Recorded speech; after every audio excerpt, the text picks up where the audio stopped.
श्री सद्गुरु महाराज, श्री सद्गुरु महाराज की जय। समय हो गया है 4:45। समय अपनी गति से चलता है।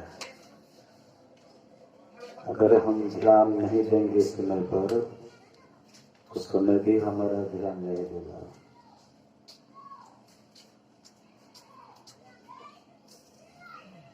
समय बड़ा मूल्यवान होता है और समय के साथ जो काम होता है वह सुंदर होता है। आइए,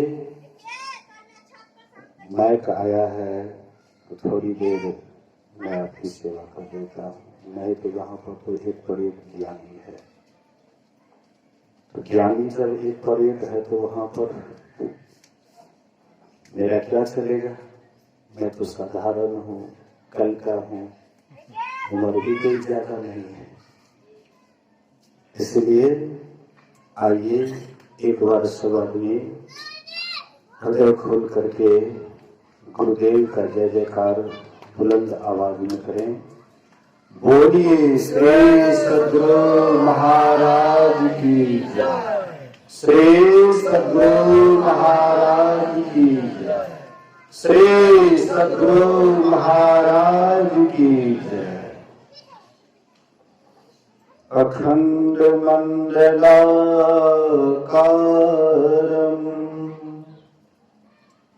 व्याप्तं येन चराचरं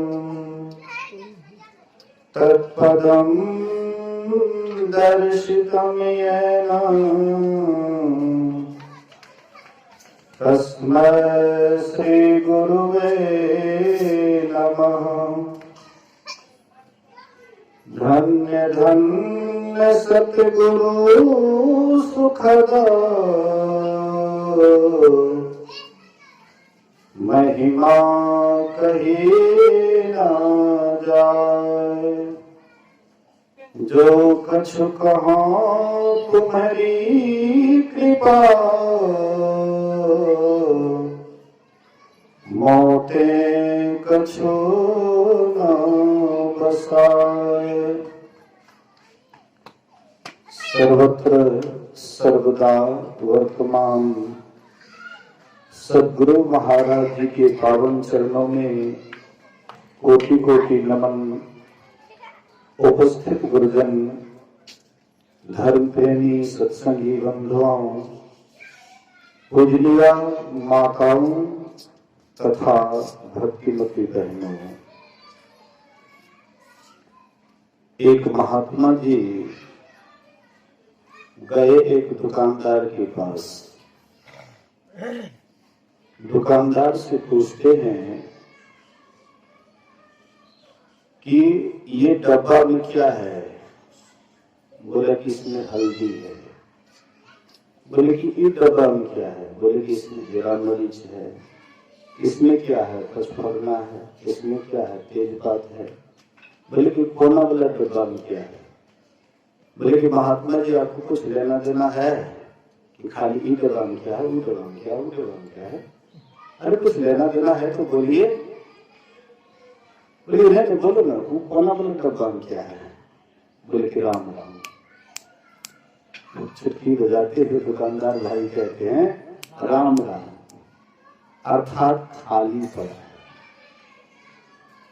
हम आप जो भी सुनते हैं अगर उसको भर लीजिएगा तो फिर साधना नहीं होगी। बहुत जानते हैं लेकिन कुछ भी नहीं जानिए, ये एक नंबर में है। सकल भूले एके रहे गुरु तुम पद से हो। सब कुछ जानते हुए भी अनजान बन जाए बालक की भांति। जैसे बच्चा होता है और बच्चा कुछ नहीं जानता है, सब कुछ बड़े बुजुर्ग पर छोड़ देते हैं। ऐसे इसी की भांति आप लोग देखिएगा या सुने होंगे, रामचरितमानस को बारंबार पढ़े होंगे। माघ महीना में कुंभ का मेला लगता है और उसमें बहुत ऋषि मुनि जाते थे। याज्ञवल्क्य मुनि भी उसमें गए हुए थे। लेकिन जब माघी पूर्णिमा का स्नान जब समाप्त हुआ, सभी ऋषि मुनि अपना अपना कुटिया पर जाने लगे, आश्रम पर जाने लगे। तो भरद्वाज मुनि उनके पैर को पकड़ करके कहते हैं कि आप मेरे आश्रम पर चलें और कुछ हमें सुनाएं। मेरा उम्र इतना हो गया है, बाल पक गया है, शरीर से बूढ़ा हो गया हूं, लेकिन अभी तक राम के संबंध में नहीं जानता हूं। राम क्या है, कौन है राम, कैसा राम है, आज तक मैं नहीं जान पाया। इसलिए आप मुझे राम के संबंध में बताएं। अब आप लोग ये मत सोचिएगा कि भरद्वाज मुनि कुछ नहीं जानते थे, लेकिन उनकी नम्रता थी। जो ज्ञानी होते हैं वही ज्ञानी का मर्यादा देते हैं, सम्मान करते हैं, और जो अज्ञानी होते हैं वही कहते हैं कि हम बहुत जानते हैं। ये अज्ञानता का प्रतीक है। इसलिए ज्ञानी कभी भी अपने को ये नहीं कहता कि मैं बहुत जानता हूं। तो खाली बर्तन रखिएगा तो बहुत कुछ हटेगा। जो बर्तन खाली लेकर के जाते हैं उनके पास बहुत कुछ आते हैं। गंगा स्नान करने के लिए जाते हैं, यहां से बर्तन लेकर के जाते हैं। जिनका जैसा बर्तन होता है, जितना बड़ा बर्तन होता है और खाली बर्तन होता है, तो वहां से गंगा जल भर करके लाते हैं। अब पहले से ही अगर लबालब भरा हुआ है तो फिर उसमें गंगा जल नहीं हटेंगे। आइए प्रसंग पर आता हूं। अभी का जो प्रसंग हुआ है, उस प्रसंग को हम आप जो सुने हैं, इस पर थोड़ा सा प्रकाश डालता हूं। अभी हम आप सुन रहे थे, जीवन मुक्त ब्रह्म पर चरित्र सुनहि तजि ध्यान, जे हरि कथा में करहि रति, तिनके हिय पाषाण। जो जीते जी मोक्ष को पा लिए हैं, जो जीते जी मुक्ति को पा लिए हैं, जो जीते जी परमात्मा को पा लिए हैं, जिनको पाने के लिए अब कुछ भी बाकी नहीं है, विदेह मुक्ति को लाभ कर लिए हैं, जीवन मुक्त हो गए हैं। लेकिन ऐसे जीवन मुक्त महापुरुष भी जब सत्संग की बात होती है, जब सदग्रंथ की बात होती है, ईश्वर की चर्चा होती है, तो समाधि को छोड़ करके, ध्यान को त्याग करके सत्संग से प्रेम करते हैं। और गोस्वामी जी कहते हैं, जो सत्संग से प्रेम नहीं करते हैं उनका हृदय कैसा है? कहते पत्थर के समान। पत्थर जैसे कठोर होता है, जिस अंग प्रत्यंग पर पड़े उस अंग प्रत्यंग को तोड़ देता है, कहते इसी तरह से उनका हृदय भी पत्थर के समान है, जो सत्संग से प्रेम नहीं करते हैं। हम आप अभी सुन रहे थे, एक बार रघुनाथ बुलाए, गुरु द्विज पुरवासिने सब आए।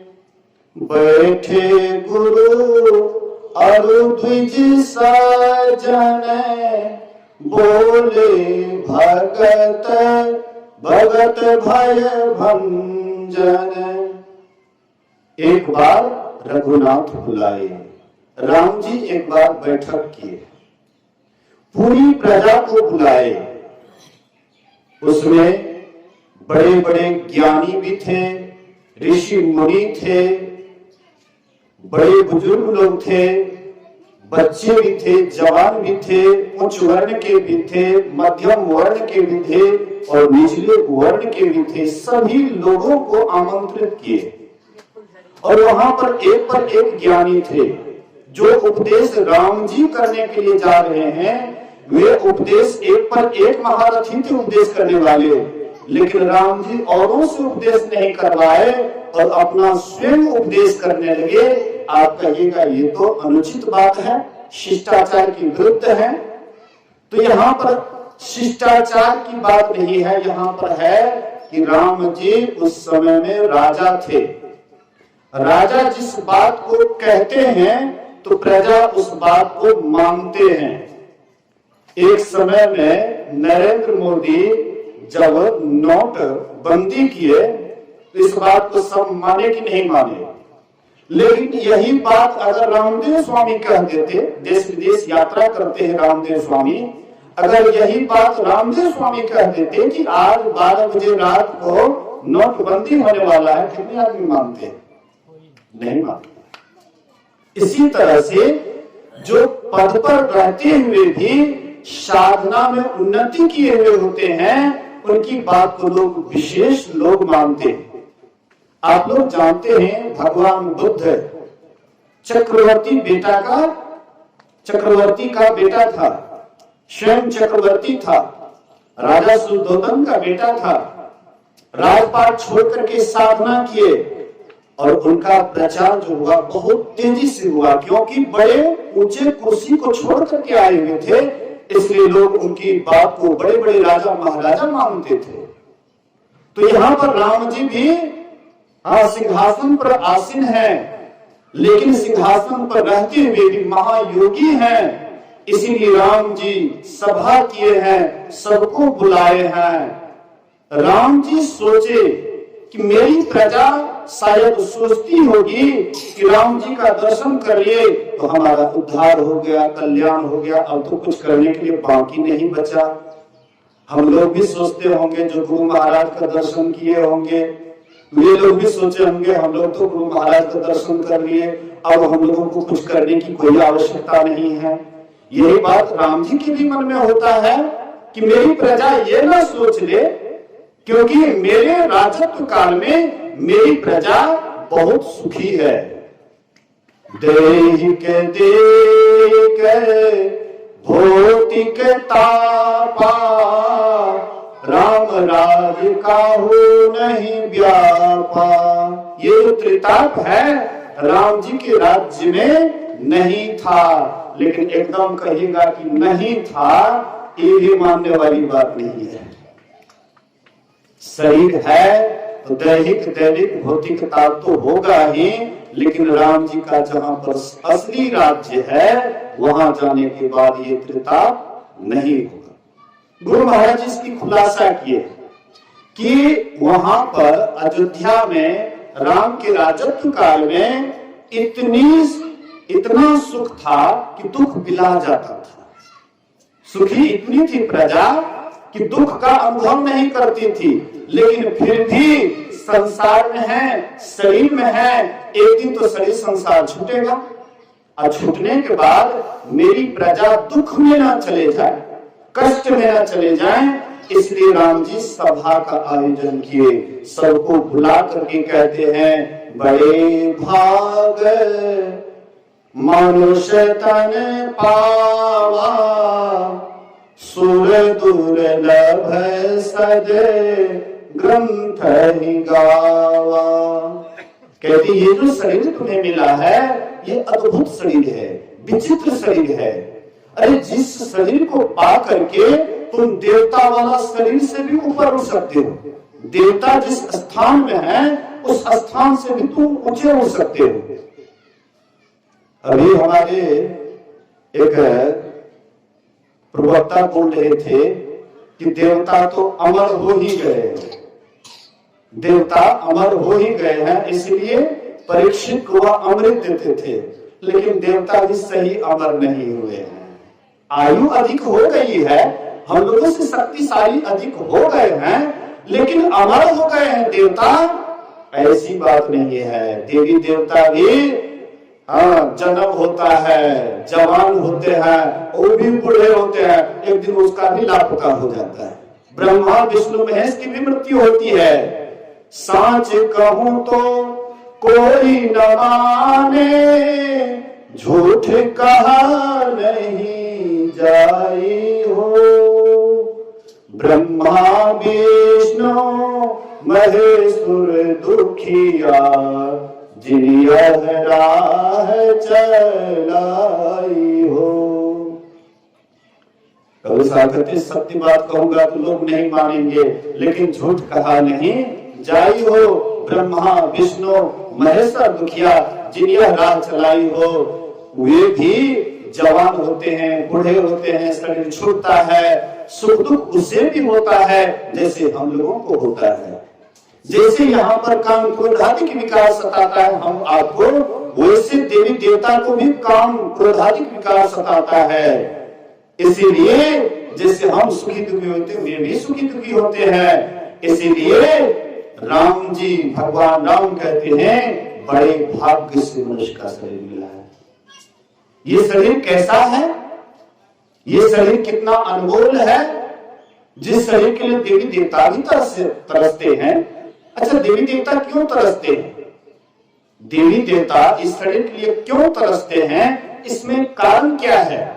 तो देवी देवता ज्ञानी होते हैं, इस शरीर को जानते हैं कि ये अनमोल शरीर कितना अनमोल है और इसे पाकर के इससे कौन सा काम करने से हमारी भलाई होगी, यह रहस्य को देवी देवता जानते हैं। इसीलिए मनुष्य शरीर के लिए ललायित हैं और हम आप मनुष्य शरीर में आए हैं, लेकिन हम लोग इस गहराई को नहीं जान पाते हैं, इसलिए इनको व्यर्थ में गवा देते हैं। कुछ नींद में, कुछ भोग में, कुछ आलस में खोया और जब समय आया मौत का तब सिर धुन धुन करके रोया। हम लोग व्यर्थ ही गवा देते हैं। इसीलिए महापुरुष कहते हैं ये अद्भुत शरीर है। थोड़ा ये शरीर कैसा है इस पर थोड़ा सा हम लोग विचार करें। ये शरीर कैसा है? संत सुंदरदास जी महाराज ने बड़ा अच्छा कहा, जा शरीर माही तो अनेक सुख मानी रही हो, ताही तुम विचार या में कौन बात भली है। मेद मज्जा मांस रग रग में रक्त भरियो, पेट हो पिटारी सी में ठोर ठोर मलो है। मुख हारम के नैन नाथ, हाथ पांव सो सब हारम की नली है। सुंदर या ही देखी जनी भूले कोई, भीतर भगार भरी ऊपर से कली है। कहते जिस शरीर में तुम अनेक सुख मान रहे हो, थोड़ा विचारो इस शरीर कैसा है। मेद मज्जा मांस रग रग में रक्त भरा हुआ है। अब पेट में क्या भरा हुआ है? पेट हो पिटारी सी में ठोर ठोर मलो है, मल का भंडार है, लघु शंका का भंडार है। तो ये शरीर कैसे विचित्र हो गया, अलौकिक हो गया, अच्छा हो गया। ये शरीर तो अगर हम विचार करें तो नरक से भी गया गुजरा शरीर है। लेकिन एक बात है, जिस शरीर में हम आप रहने लग जाते हैं या जहां हम आप रहने लग जाते हैं, धीरे धीरे वह स्थान रमणीक लगने लग जाता है, आदत के बस। इसी तरह से शरीर में हम आप जो रहने लगे, रहते रहते आदत पड़ गया है, इसलिए शरीर बड़ा अच्छा हो जाता है। लेकिन ये नरक से भी गया गुजरा शरीर है। एक राजा गए शिकार करने के लिए जंगल, देखे एक महात्मा जी को। कहते हैं कि महात्मा जी को न खाने की व्यवस्था है, न पहनने की व्यवस्था है, न रहने के लिए अच्छा घर है, न खाने के लिए अन्न है, न पानी की व्यवस्था है। इसीलिए कहते हैं महाराज आप मेरे यहाँ चलिए, मैं आपको सारी व्यवस्था दूंगा, रहने के लिए आलीशान मकान दूंगा, अगल बगल में चंपा चमेली गुलाब आदि आदि फूल खिले हुए, उसका सुगंध पर सुगंध आता है। हाँ, वहां पर सारी व्यवस्था दूंगा, इसलिए महाराज आप मेरे यहाँ चलिए। महात्मा जी कहते तुम्हारे महल से विषयों की दुर्गंध आती है, इसलिए मैं तुम्हारे महल को नहीं जा सकता। कहते महाराज क्या बात करते हैं, हमारे मकान के अगल बगल में चंपा चमेली गुलाब आदि आदि फूल खिले हुए हैं, इतना सुंदर से सजाया गया है, और आप कहते हैं कि उससे दुर्गंध आती है। तो महात्मा जी समझाने की कोशिश कर रहे हैं, लेकिन वे समझ नहीं ले रहे। महात्मा जी बोले अच्छा कोई बात नहीं, थ्योरी ज्ञान से काम नहीं चलेगा, प्रैक्टिकल ज्ञान देना चाहिए। कहते चलो मेरे साथ। तो महात्मा जी के साथ चलने लगे। रास्ते में कुछ चौलारों की बस्ती थी, जहां पर चांद का काम होता था। कोई चांद को धोते हैं, कोई सुखाते हैं, कोई उल्टाते पुलटाते हैं, बच्चे लोग खेल रहे हैं। उधर से जो पूर्वा हवा चल रहा था, जैसे राजा के नासापुर में आए, बोले कि महाराज उधर कहां ले जा रहे हैं, उधर से बड़ी दुर्गंध आती है। बोले कि वहां पर देखो तो कोई चमड़ा को उल्टाता है पुलटाता है, कोई सुखाता है, बच्चे लोग खेल रहे हैं, उनको कहां दुर्गंध आती है? बोले महाराज उसको आदत पड़ गया है, वे अभ्यस्त हो गए हैं, रहते रहते आदत पड़ गया है। भागलपुर से जब मनियारपुर वाला रेलगाड़ी से जब चलते हैं तो रास्ते में एक शराब का फैक्ट्री है, और उधर से जब गुजरते हैं तो इतनी दुर्गंध आती है, जितने भी सात्विक लोग हैं वे क्या करते, नाक को एकदम बंद कर लेते, हम लोग भी बंद कर लेते, बड़ी दुर्गंध आती थी। लेकिन वही शराब खाने में जाकर के देखिए तो मजदूर लोग आराम से काम कर रहे हैं, कोई नाक पर आवरण नहीं है, उनको दुर्गंध नहीं आती क्योंकि आदत पड़ गया है। तो जैसे उधर से दुर्गंध आती है, कहते महाराज उधर कहां जा रहे हैं, बड़ी दुर्गंध आती है। बोले कि उन लोगों को कहां दुर्गंध आती है? बोले कि महाराज उनको आदत पड़ गया है। बोले कि राजन तुम भी उस महल में रहते रहते तुमको भी विषय भोग करते करते आदत पड़ गया है, इसलिए तुम्हें दुर्गंध नहीं लगता है, लेकिन मुझे तो यहीं से दुर्गंध आ रही है। इसलिए तो मतलब कहने का, हम आप भी तो इस शरीर में हैं और शरीर में रहते रहते आदत पड़ गया है ये शरीर नरक के समान, लेकिन आदत पड़ने के कारण यह लगता है बड़ा रमणीक है। संसार बड़ा रमणीक हो जाता है, अनविचार रमणीय महाभयंकर भारी। अगर संसार पर विचार न करें तो ये संसार बड़ा रमणीक बुझाता है, लेकिन अगर विचार करते हैं तो बड़ा भयंकर भारी बुझाता है। इसलिए बुद्धिमान लोग इससे निकलने का कोशिश करते हैं।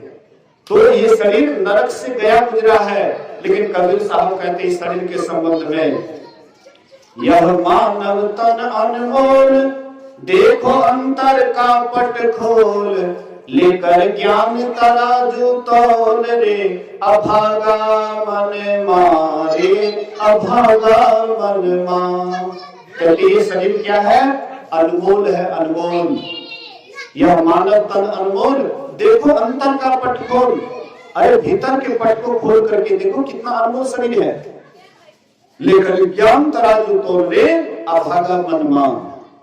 फिर कहते हैं यह मानव तन है हीरा, मूर्ख समझे इसको खीरा, हमरा देखी देखी आवे पीरा रे, अभागा मन मारे, अभागा मन मार। ये मानव शरीर क्या है? हीरा है, हीरा, लेकिन मूर्ख समझे इसको खीरा, हमरा देख देख आवे पीरा रे, अभागा मन मार। पूज्य मोती बाबा मछहा के रहने वाले कभी कभी सत्संगियों को कहते थे, हे हो हमें जो लोग के देखे छे ना हमरा बड़ा दुख है ये। तो बाबा अहाँ सत्संगी के देखे छे, लोग के देखे छे, क्या दुख है? तो देखो ने जेने जाना चाहिए उन्हें लोग नहीं जा रहा छे, और जेने नहीं जाना चाहिए उन्हें दौड़ लगा रहा छे, जा रहा छे। यह देख के बड़ा हमरा कष्ट है। मतलब संत महापुरुष देते हैं कि जहां जाना चाहिए परमात्मा की तरफ जाना चाहिए, लेकिन परमात्मा की तरफ लोग नहीं जाते हैं, और संसार में कुछ मिलने वाला नहीं है, जहां से एक दिन खाली जाएगा उधरे दौड़ लगाते हैं। इसलिए ये शरीर अनमोल है, ये शरीर हीरा के समान है। इसलिए राम जी कहते बड़े भाग मनुष्य तन पावा, सुर दुर्लभ सदे ग्रंथ ही गावा। ये शरीर अद्भुत है, बड़े भाग्य से मिला है। देवी देवता भी इस शरीर के लिए लालायित हैं, लेकिन उनको नहीं मिलता है। वे बेचारे भिखारी हैं, कितना हो भीख मांगते रहते हैं, लेकिन परमात्मा उन्हें मानव का शरीर नहीं देता है। लेकिन हम लोग बड़े चालाक हैं, हम लोग एक परमात्मा की भक्ति को छोड़ करके हम लोग वही देवी देवता के पास जाते हैं जो मानव शरीर के लिए लालायित हैं, जो स्वयं भिखारी बने हुए हैं, उन्हीं के पास जाते भीख मांगने के लिए। अब विचार करें, कोई भर दिन भीख मांग करके 1 पैसा 2 पैसा करके जमा करे, और उनके पास आप जाइए कि हमको भी भीख दीजिए, वो भिखारी आपको भीख देंगे? कहेंगे कैसा बुरक है। अरे भर दिन हम भीख मांग करके थोड़ा पैसा इकट्ठा किए, अब तुम मेरे पास आए हो, अरे कोई पैसे वाले के पास जाओ। तो हम आप भी वही भिखारी के पास जाते हैं। एक बार अकबर बादशाह नमाज पढ़ने का वक्त था, नमाज पढ़ने के लिए जा रहे थे और उसी समय में एक फकीर आ गए। उन्होंने सुना कि अकबर बादशाह बड़े दानी हैं, इसलिए उनके पास जाना चाहिए कुछ मांगने के लिए, कुछ लेने के ख्याल से। तो फकीर साहब जैसे गए, उन्होंने पूछा कि आप कैसे आए? बोले कि कुछ याचना लेकर के आया हूँ।